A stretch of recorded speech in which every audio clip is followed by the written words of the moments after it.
contracts for the retirement village can't be signed for at least 21 days from the date the incoming resident is given the contracts by the village.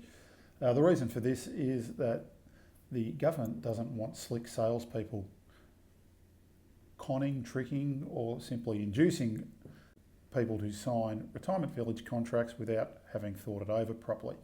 21 days is there so that the potential resident has a chance to go and get legal advice, which is incredibly important on the documentation, but also speak to family and friends.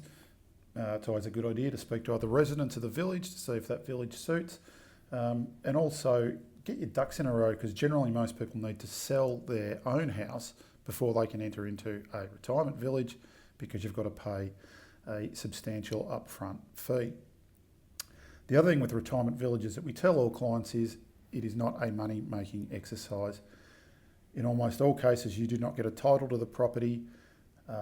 There are significant exit fees on the way out, so it is purely a lifestyle decision, not a monetary decision.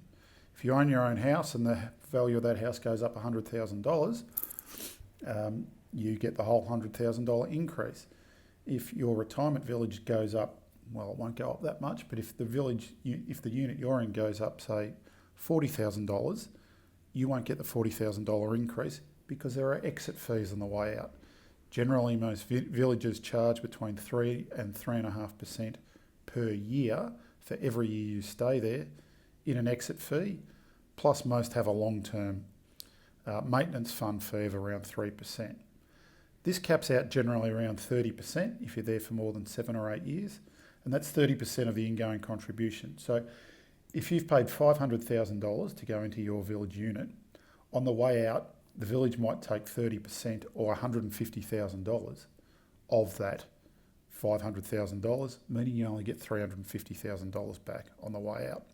So once again, the 21-day period is so that you can absorb all these facts, understand it, have a chat, sit down, speak to your lawyer, accountant, financial advisor, your family, and make the decision that is it for you. Retirement villages aren't for everyone, but you've got to go in with your eyes wide open, knowing that it is not an investment, it is purely a lifestyle decision.